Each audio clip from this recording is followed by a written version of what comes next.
మీరు మొన్నటి వరకు బీజేపీలో ఉండి వచ్చారు. ఎస్, మీరు చెప్పండి సార్, బీజేపీలో చంద్రబాబు పెత్తనం పెరిగిందా? మీరు అబ్జర్వ్ చేశారా?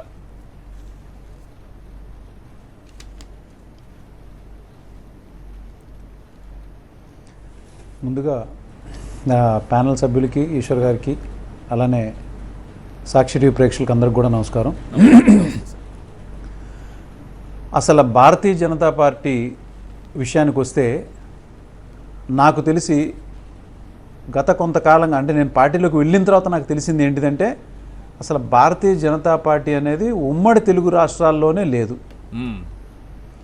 అసలు భారతీయ జనతా పార్టీ పేరుకి బ్యానరే కానీ అది పూర్తి స్థాయిలో తెలుగుదేశం యొక్క పాదాల కింద తొక్కి పడేసేసి వాళ్ళ యొక్క ఇన్స్ట్రక్షన్స్ మీద నడుస్తున్నటువంటి పార్టీ అని చెప్పని దానిలోకి పూర్తిగా నాకు వెళ్ళిన తర్వాత బాగా అవగతమైంది. కానీ నేను చేరిన సమయంలో ఏంటంటే మోడీ గారి యొక్క ఆలోచనలు, ఆయన ఆచరణ, ఆయన యొక్క విధానం చూసి, పరిపాలన విధానం చూసి అట్రాక్ట్ అయ్యి నేను వెళ్ళటం జరిగింది. కానీ వెళ్ళిన తర్వాత నాకు తెలిసింది ఏంటంటే, నేను 2-3 డిబేట్లలోకి వెళ్ళి అప్పుడు ఒక ప్రధానమంత్రిని కూడా చూడకుండా, అలానే ఒక హోమ్ మినిస్టర్ని కూడా వాళ్ళ బీజేపీ యొక్క బలంతోనే, బీజేపీ యొక్క సపోర్ట్తోనే అధికారంలోకి వచ్చినటువంటి ఇదే తెలుగుదేశం పార్టీ 2014లో కనీసం ప్రధానమంత్రి అనే గౌరవం కానీ, ఇటు హోమ్ మినిస్టర్ ఇక్కడ వచ్చినప్పుడు అలిపిరిలో చెప్పులు వేయించడం కానీ, వాళ్ళు ప్రవర్తించిన తీరు, ఇవన్నీ చూస్తే అవకాశవాదితనం. అంటే నేను ఇవాళ అధికారంలోకి వచ్చేంత వరకునేమో వాళ్ళ కాళ్ళు పట్టుకున్నాను, అయిపోయిన తర్వాత వాళ్ళతో నాకు అవసరం లేదు అనేటువంటి ధోరణ చాలా స్పష్టంగా కనిపించింది. ఇదే పురంధరేశ్వరి గారు అంత బీజేపీ మీద అంత భక్తి మాట్లాడారని మీరు బాధపడుతున్నారు, రాష్ట్ర ప్రజలు చెప్తాను మోడీ గారి గురించి. ఇప్పుడు మళ్ళీ దాని వివరణ కూడా ఇస్తాను, దాని వివరణ కూడా ఇస్తాను, దాని వివరణ కూడా ఇస్తానండి మీకు. అయితే ఎలా అయితే అంత ఇదిగా వాళ్ళ మీద అట్లా ఇష్టం వచ్చిన మాటలు, ఒక పర్సనల్గా కూడా వాళ్ళ మీద కామెంట్ చేసినటువంటి సందర్భం మనందరం కూడా చూసాం. దాని తర్వాత ఇదే టైంలో పురంధరేశ్వర్ గారు భారతీయ జనతా పార్టీలో ఉన్నారు. మరి ఆవిడ పార్టీలో ఉండి ఏ రోజు కూడా ఖండించినటువంటి గట్టి, ఇప్పుడు ఎంత అయితే ఆవిడ స్పందిస్తుందో, ఇంత స్పందన పార్టీలో ఉండి ఏ రోజు కూడా ఆ పార్టీ యొక్క అధినాయకుల మీద ఈ విధంగా దుష్ప్రచారం చేస్తున్నారు, ఈ విధంగా మాట్లాడుతున్నారని చెప్పి ఖండించినటువంటి ఒక్క స్టేట్మెంట్ మీరు చూపించగలరా? ఎక్కడా లేదండి. ఎందుకంటే వీళ్ళందరూ కూడా స్లీపర్ సెల్సేనండి. తెలుగుదేశం పార్టీ అనేది ఈ 2 రాష్ట్రాల్లో పూర్తి స్థాయిలో ఎదగడానికి వెనకాల ఉండి కేంద్రంలో ముసుగులో వీళ్ళు పనిచేస్తున్నటువంటి స్లీపర్ సెల్స్ వీళ్ళు. అది స్పష్టంగా నాకు ఇంతకుముందు తెలియలేదు. ఈ పార్టీలోకి వెళ్ళిన తర్వాత నేను 2-3 డిబేట్స్కి వెళ్ళినప్పుడు నేను తెలుగుదేశం పార్టీ యొక్క ప్రవర్తన మీద నేను ఖండిస్తే వాళ్ళు నన్ను పిలిచి ఆఫీస్లో, బాబు నువ్వు తెలుగుదేశం పార్టీని అట్లా మాట్లాడకూడదు అని చెప్పని రీజన్ ఏంటని అడిగాను. ఒక్కళ్ళు కూడా కారణం చెప్పలేదండి. చెప్పకుండా ఇక నుంచి నువ్వు డిబేట్స్కి వెళ్ళొద్దని చెప్పని చాలా స్పష్టంగా చెప్పారు వంగవీటి నరేంద్ర గారు. అప్పటికి పొత్తు లేదు. పొత్తు లేకపోయినా కూడా, ఇది నేను చెప్తుంది 2019 ఎలక్షన్స్ సమయంలో పొత్తు లేదండి. 2019 ఎలక్షన్స్ లో ఇండిపెండెంట్ గా వెళ్ళాము. ఈశ్వర్ గారు 2019 ఎలక్షన్స్ లో ఇండిపెండెంట్ గా వెళ్ళాము. అయినా కూడా నాకు వచ్చిన ఇన్స్ట్రక్షన్స్ ఏంటంటే, నువ్వు తెలుగుదేశం పార్టీని అంత డైరెక్ట్గా తిట్టద్దు అనేది నాకు చాలా సున్నితంగా చెప్తున్నట్టుగానే కమాండ్ చేశారు.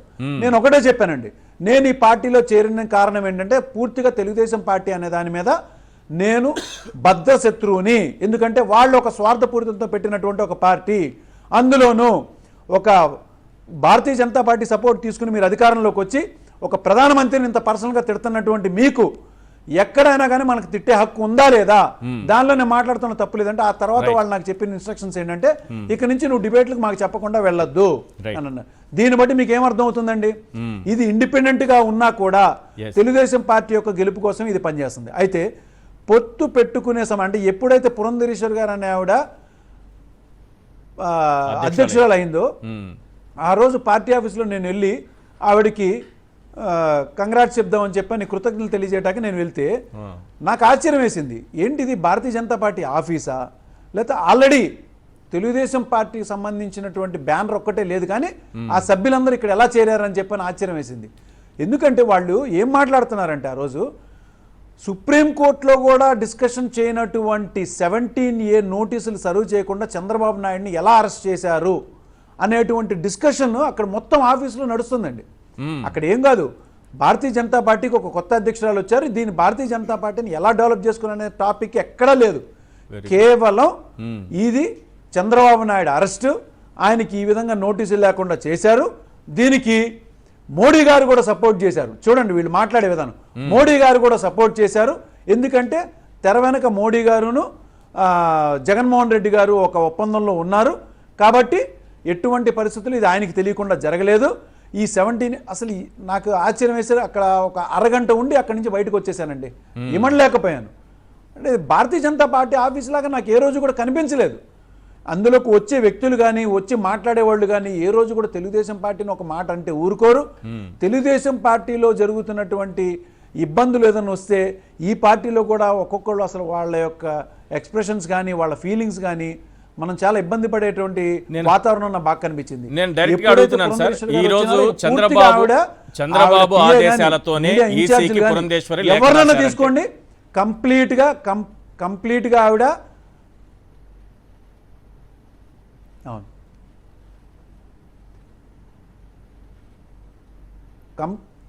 ఎస్ పురంధేశ్వరి గారు ఇప్పుడు ఈసీకి లేఖ రాయడం వెనుక చంద్రబాబు ఉన్నారా, మీరు నమ్ముతున్నారా? చంద్రబాబు కోసమే చేశారని అనుకుంటున్నారా? ఎందుకంటే 0.8% ఉన్న పార్టీ రాయడం ఏంటి, దానిపైన ఈసీ యాక్షన్ తీసుకోవడం ఏంటి? అదేదో చంద్రబాబు డైరెక్ట్గా రాయొచ్చు కదా, రాయుడు వెనక నుండి నడిపిస్తారు.